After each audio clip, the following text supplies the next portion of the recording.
Nathaniel, it'd be great to hear from you next, please.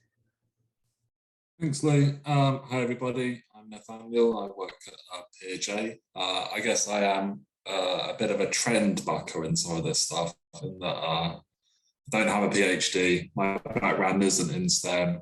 I'm a director. I'm not a woman.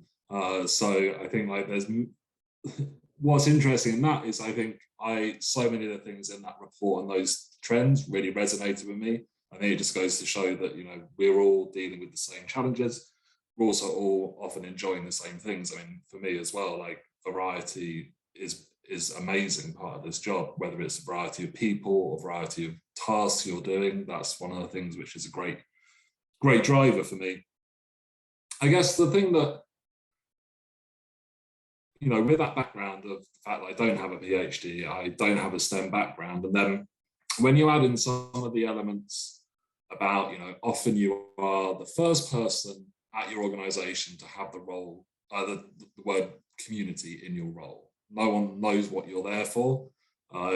Often your job description is kind of quite amorphous, so you're kind of fitting in lots of different places.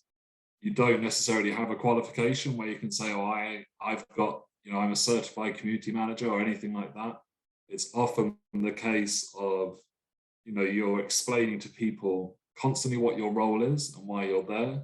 And I think, you know, from my experience since so my kind of route into this, I'm a career publisher. I've worked in publishing for coming up for, well, what, 16, 17 years or something. I started in scientific publishing 10 years ago now, working at PLOS. And I think often, you know, you kind of get a sense, if you're not a scientist and you're working in scientific publishing, that people kind of question why you might be there. And you know, there is, I think, very easy to fall into a sense of imposter syndrome and a kind of feeling a little bit like you're constantly being questioned, whether it's your expertise, your purpose of being there, and what value you bring. And I think that's something which is kind of wrapped up in all of those challenges that are identified, that the more we can have that formal training, as you know, CSCCE are starting to provide now, and the more that we can explain better what the value of working with community is, I think the easier the role will in some ways become, because there'll be more support, there'll be more understanding of the value you can bring.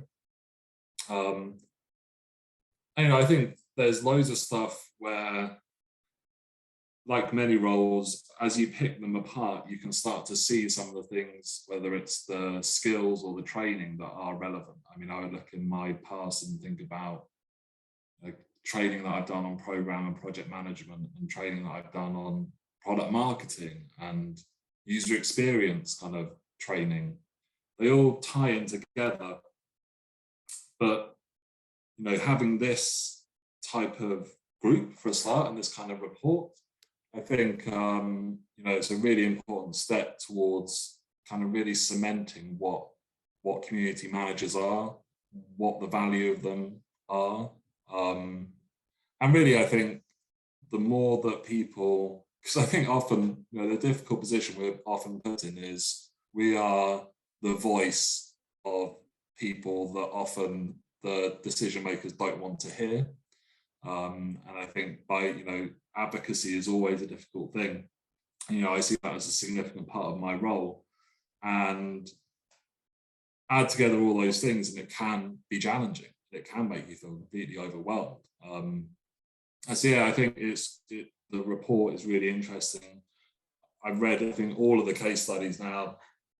It's amazing how, despite different backgrounds, different challenges, or well, different organizations, different aims of those roles, how similar people's experiences are. And it's great in many ways just to see that, to see shared experiences and kind of see that other people are battling the same things and also succeeding in the same ways. I think it's really positive. Awesome. Thank you so much, Nathaniel.